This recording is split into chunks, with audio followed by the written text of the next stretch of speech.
Hi Stephanie, welcome to the studio. Thank you, Virginia. What a treat to be here. Always nice to have you. Appreciate that. Yeah, for sure. So, We're going to talk about some of your artwork today. Specifically, we're going to start with the Katina Series. the newest series that's in process. So tell us, what does Katina mean?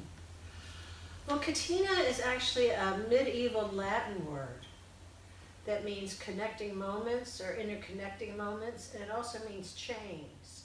So it's sort of in a series of events or things that are touching each other, or I'm really thinking about it. Really, this started after COVID arrived. I mean, did the St. Croix series, and then I finished with those 8 small paintings, and I just really needed to think about where I was going to go next after finishing a few more Yellowstones. And I was actually redeveloping some earlier panels, some birch panels that were from a painting in 2012. And so I spent a lot of time stripping down the surfaces and reworking them, and I have 8 panels. They're each about 40 pounds, as I think you found out.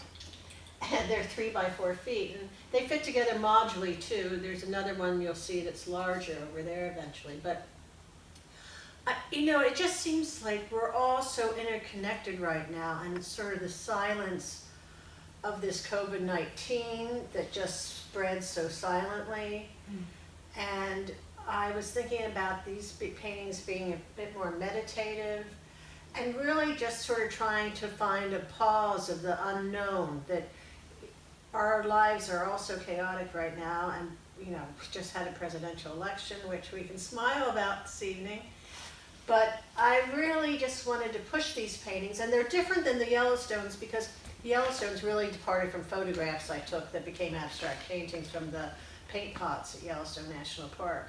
And these, I'm really responding to these wood structures and just my existence right now, living through this time. On the one hand, I think time is going faster than other times I think it's suspended, that we're just sort of floating around in this void. And I think about the Katinas sort of being these touchstones that you get to touch down on and give you some solace. I'm really looking for some kind of solace in this series, as well as the chaos that we go through in between moments of solace. It's always as if everything needs something to counteract against. You've got a moment of solace, but it wouldn't be solace if it didn't have a lot of chaos that you've gone through to get there. So let's go back to what you said about the meditative state. Are you searching for a meditative state with this series? I think that I'm always searching for beauty and silence, and sort of really to raise the level of dialogue in each of us, and to offer other possibilities that these paintings, I think about some of them as ice almost.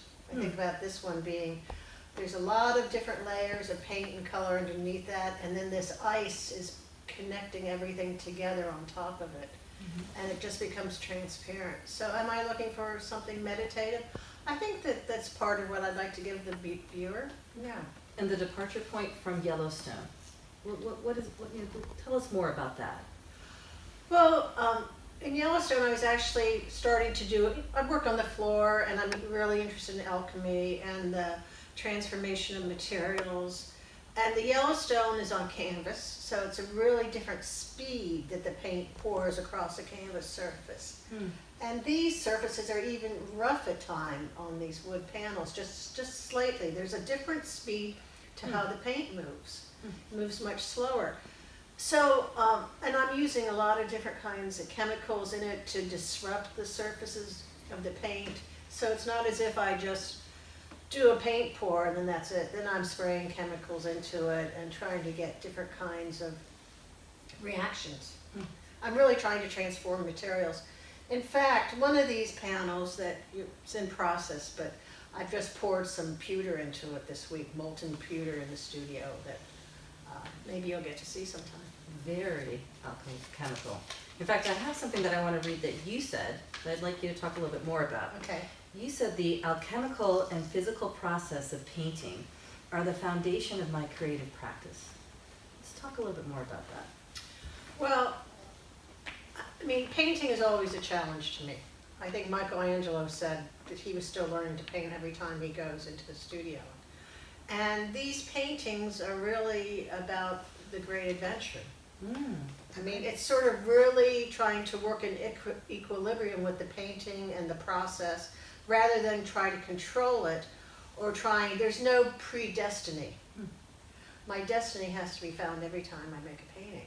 And I move between them, and, well, I shouldn't say my destiny, it's, you know, where the painting goes, and that process, and using all these different materials and transforming it into, I just saw a quote from Rothko too. He said, a painting should be miraculous. And it's interesting because that's a pretty tall order, and I don't like to say that about myself, but yeah, I'm really looking for the miraculous in a way. And whatever form or state that comes in is always different. I'm also really interested in the ephemeral, sort of that these images, you start to see things, a lot of people identify them with landscape, you know, whatever. It's up to the viewer what they bring to it. But what I'm really thinking about is it's the unnameable. That these spaces and life within this painting isn't quite nameable, and it's sort of the slippage between worlds I'm really interested in. Fascinating. And without giving away any secrets, you mentioned about the alchemy and your process and the pewter that you poured. Yeah. So how does that connect with the work on canvas, that process? Well, I've never poured any pewter on canvas. I don't know why. I think it might burn up. But I think it's the, when you think about these being heavy wood panels, pieces of birch, and then making these soft paintings on them, and these worlds, it's almost if they're incongruent in a way, the wood panel. And then you start to add some pewter in it. And I think a lot about, you know, the history of alchemy. There's a long history in the whole 20th and 21st century of different artists using alchemy, from Anish Kapoor to Ronnie Horn. You know, you can really go back and look at Marcel Duchamp and see what he did, doing these crazy performances. And really thinking about, there are two kinds of alchemical states for me. When I think back to the Renaissance in the 15th and 16th century, there were people that were in the laboratory trying to make gold. They really wanted to find gold. And then there was a whole other group of professors and scientists that were trying to find the philosopher's stone and trying to raise the level of contemplation and really try to look for higher knowledge through all this chemical interaction they were experimenting with in the studio. And I would like to be involved with that second group. I'm not really looking for gold, but I am looking for a higher level. Yeah.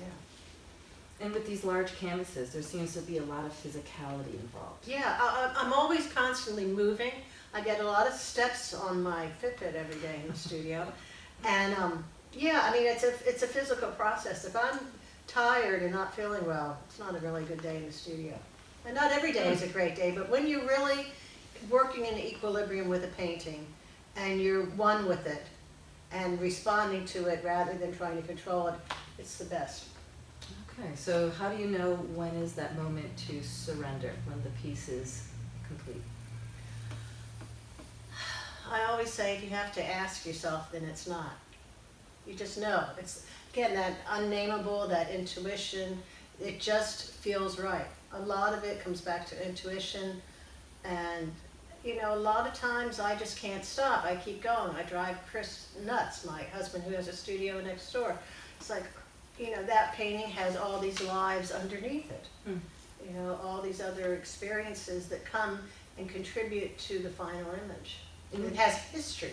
These paintings all have history. They go through a lot of different stages. And how is it working with your husband, who's also an artist, in tandem here in the studio? There's a bridge. There's a wall between you, and yet there's a door. It's never boring, and we do have the wall soundproofed, and we really try to give each other a lot of privacy. But it's nice to have someone to have dialogue with too about what's happening in your studio. I would So I'm imagine. lucky, yeah, especially during this COVID time, you know? And it's like great to have you come over and visit and ask me all these questions, thank you. It's always a pleasure.